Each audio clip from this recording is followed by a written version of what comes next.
ሰላም ጤና ይስጥልኝ የተወደዳችሁና የተከበራችሁ የአደይ ስታር ቤተሰቦች በያላችሁበት የዓለም ጫፍ ሰላም፣ ፍቅር፣ ጤና እየተመኘው ቪዲዮውን በላይክ ጀምሩት። ሳብስክራይብ፣ ኮመንት አትርሱ። ቤተሰቦች አመሰግናለሁ። እቺ ልጅ አያችኋት ራሷን አጥፍታለች። ራሷን ያጠፋችበት ምክንያት ደግሞ በሰዎች ተረባ፣ በሰዎች ጥላቻ ነው። ብዙዎቻችሁ ኮመንት ስትጽፉ ያላችሁ ጥላቻ ስታስቀምጡ ቀልድ ይመስላችኋል። የብዙ ሰው ህይወት ግን ይጎዳል። አያችሁ እኛ በጣም ነው የምናሳዝነው። ቅናት፣ ጥላቻ፣ መወዳደር፣ መወዳደቅ እንደ ባህላችን ተሸክመነው የኖርን በጣም ብዙዎቻችን ነን። ይህ ባህል መቼ ነው የሚያቆመው? የውድድር ባህል፣ የጥላቻ ባህል፣ የመቀናናት ባህል፣ የትረባ ባህል መቼ ነው የሚቆመው? አንድ ሰው ኦፍ ኮርስ ህይወት ነች፣ እንሰቃያለን። ግን ስቃያችን ለሌላ ሰው ስናካፍል ይህ የሰይጣን ስራ ነው። የምድር ሲኦል ይባላል። ብዙዎቻችሁ እሷ ኮመንት ላይ ገብታችሁ የተሳደባችሁ ማለት ነው አሁን የእናንተ ሲኦል አሁን ነው የሚጀምረው። የሷ እጣ ፈንታ እናንተ ላይ ይደርሳል ማለት ነው። ይህ ደግሞ ካርማ ተብሎ ይጠራል። ስለዚህ ተጠንቀቁ። መጥፎ የሆኑ ቃላቶች የት እንደምጥሉ ማየት አለባችሁ። አጣሉ፣ በቃ አታውጡት ከምላሳችሁ። ውስጣችሁ ላይ ትይዙና በፍቅር ራሳችሁን አክማችሁ ግን ሰው ማቀፍን ልመዱ። ሰው መውጋት ጥሩ አይደለም። ይህ ነው እቺ ዓለም እያበላሸት ያለው። ይህ ነው የዓለም መጨረሻ እያመጣልን ያለው። እግዚአብሔር የማይወደው ስራ ይህ ነው። ስለዚህ ሴቶች አንድ ምክር ልሰጣችሁ ፈልጋለሁ። ሁሌም ወደ ዓላማችሁ ስትንቀሳቀሱ ትልቅ ደረጃ ለመድረስ ስትሞክሩ ተራቢና አወዳዳቂ ያጋጥማቸዋል። እነዚህ ጥላቻ ያላቸው በልባቸው ጨለማ ይዘው የሚጓዙ ሰዎች ሰምታችሁ ተስፋ ከቆረጣችሁ ተሳስታችኋል። እነዚህ ሰዎች እድሜ ልካቸው ሲኦል ውስጥ የሚኖሩ ሰዎች ይሆናሉ። እወቁት። ስለዚህ የራሳቸው ጥላቻ እዛው ተውት። አንቺን ብቻ ይመስልሻል የሚሰድቡሽ? አንቺን ሰድቦ እንደገና አልፎ ሌላ ሰውም ይሰድባሉ። ህይወታቸው ስድብ ብቻ ነው፣ ጥላቻ ብቻ ነው። ምንም ከዚህ መውጣት አይችሉም። የታወቀ ነገር ነው። ስለዚህ እነሱን ታያቸው። ህይወትሽን ኑሪ። አንቺ ጠንክሪ፣ በርቺ። ህይወትሽ ይቀየራል። ተስፋ እንዳትቆርጪ። ቻው። ያሳዝናል። እህታችን ነፍስ ይማር። ትዳር አይኖረኝም ዛሬ የእረፍት ቀኔ ነው በማለት መልእክት ያስተላለፈችበት ቪዲዮ በተለያዩ ማህበራዊ ሚዲያዎች ላይ እየተዘዋወረ ነው። እንዲሁም ያስቀየመቻቸውንም ሰዎች በሙሉ ይቅርታ ጠይቃለች። አንድ ሰው በውጪ በሚታየው የደስታ ህይወት ውስጥ ምን ያህል ስቃይና ጫና ሊኖርበት እንደሚችል ያስገነዝባል። በተለይም ወጣቶች ላይ እየደረሰ ያለው የስነ ልቦና ጫናና የተስፋ መቁረጥ ስሜት ምን ያህል አደገኛ እንደሆነ የቡኒ የዛሬ ህልፈት ለብዙዎች ትልቅ ትምህርት የሚሰጥ ነው። ኢትዮጵያ የወጣቶች ሀገር ናት ይባላል። ከ70% በላይ የሚሆነው ህዝባችን እድሜው ከ30 ዓመት በታች ነው። ነገር ግን ከዚህ ጉልበትና ተስፋ በስተጀርባ አንድ አደገኛ ጥላ እያንዣበበ ነው። ጥናቶች እንደሚያሳዩት በሀገራችን የራስን ህይወት የማጥፋትና ለከፋ ተስፋ መቁረጥ የመጋለጥ እድል በወጣቶች ዘንድ በከፍተኛ ሁኔታ እየጨመረ ነው። ዛሬ የምንነጋገረው ስለ ቁጥሮች ብቻ አይደለም፣ ስለ ጠፉ ህልሞችና በዝምታ ስለሚሰቃዩ ወንድሞቻችንና እህቶቻችን ነው።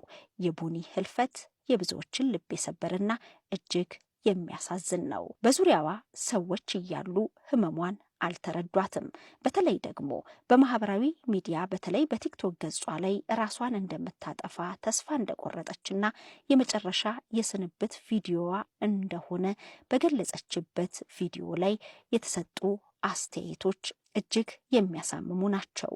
በርቺ፣ በይቀጢ የሚሉና የሚገፋፉ መልእክቶችም ተስተውለዋል። ይህ እጅግ የሚያሳፍርና የሚያሳዝን ነው። በቪዲዮ ላይ እንደሚታየው ከኋላ የተንጠለጠለ ገመድ ይታያል። ይህ እጅግ አስደንጋጭ ነው። ምናልባት ለብዙዎች ለቪዲዮ ለኮንተንት ወይንም ደግሞ ለይዘት ይህንን ቪዲዮ የሰራች ሊመስላቸው ይችላል። ይህቺ ወጣት ግን በተስፋ መቁረጥ ውስጥ ሆና ለመጨረሻ ጊዜ የሰራችው የስንብት ቪዲዮ ነበረ።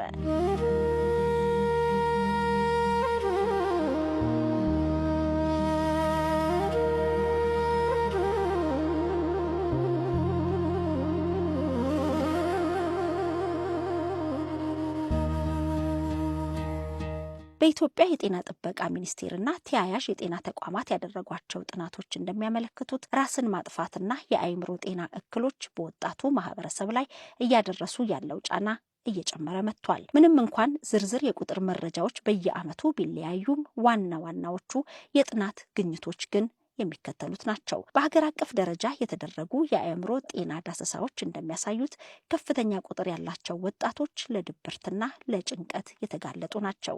ይህ ችግር ራስን ለማጥፋት ለሚደረገው ሙከራ ዋነኛው መንስኤ እንደሆነ ይጠቀሳል። ጥናቶች እንደሚያሳዩት በአእምሮ ጤና ጫና ውስጥ ያሉ ሰዎች ማህበራዊ መገለልን በመፍራት ወደ ጤና ተቋማት ሄደው እርዳታ ከመጠየቅ ይልቅ ችግሩን በውስጣቸው ከማስተር አብነት ጋር እያወራን ነበርና ያው እንደምታውቁት የመኪናውን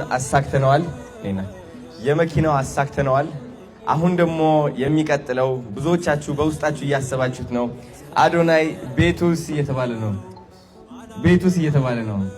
እኔና ማስተር አብነት እንግዲህ በይፋ ቻሌንጅ እናስጀምራለን። ለዘማሪ ገብረ ዮሐንስ አዲስ ቻሌንጅ ይጠብቁ ከኔና ከማስተር አብነት። ያው ቤት እንደምታውቁት ከበድ ሊል ይችላል። ስለዚህ የወንድሜ ድጋፍ ያስፈልገኛል። ተባብረን ደግሞ እኔና እሱ የማናደርገው የለም። ይህ ደግሞ ለብዙ ቲክቶከሮች ትምህርት ይሆናል ብዬ አስባለሁ። ተጽዕኖ ፈጣሪዎች፣ እይታ ውስጥ ያላችሁ በመተባበር ትልቅ ተአምር መፍጠር ትችላላችሁ። አመሰግናለሁ። የምትለው ነገር አለ? መኪና ቤት ብቻ አይደለም፣ ከዚህም በላይ እጅግ በጣም መልካም ነገር ሁሉ ይገባዋል። በጣም የምንወደው የምናከብረው ወንድማችን ነው። ወንድማችን አዶናይ ያቀረበውን ቻሌንጅ ሁላችንም ከተባበርን በአጭር ጊዜ ውስጥ እናሳካለን። የአንተና የኔ ስራ ብቻ ሳይሆን የመላው ኢትዮጵያ ሕዝብ ተረባርበን ሁለቱም ተወዳጆች ለመልካም ስራ እናደርጋለን። ለዚህ ለመኪናው ደግሞ በጣም ብዙ ሰዎች ሲረባረቡ ነበሩ። እነሱን በዚህ አጋጣሚ በጣም እኔ ማመስገን እፈልጋለሁ። ይህንን እድል ስለሰጠኸኝ ደግሞ በጣም አመሰግናለሁ። ሁለቱ መልካሞች ለመልካም ስራ። ሰላም ጋይስ፣ አንድ ትልቅ ወንድማችን ላስተዋውቃችሁ ፈልጋለሁ። ብዙዎቻችሁ አይታችሁ ትሆናላችሁ የኔ ኮሜንቶች ላይና ራሱን ቪዲዮ ይለቃል። ደሳለኝ ከበደ ተብሎ ይጠራል። ወንድሜ እስኪ ራስ በደንብ አስተዋውቅ። እሺ፣ ስሜ ደሳለኝ ከበደ ይባላል። እንግዲህ በታላቁ ህዳሴ ግድብ ትልቅ ስራ ከሰሩ ሰዎች መካከል ነው።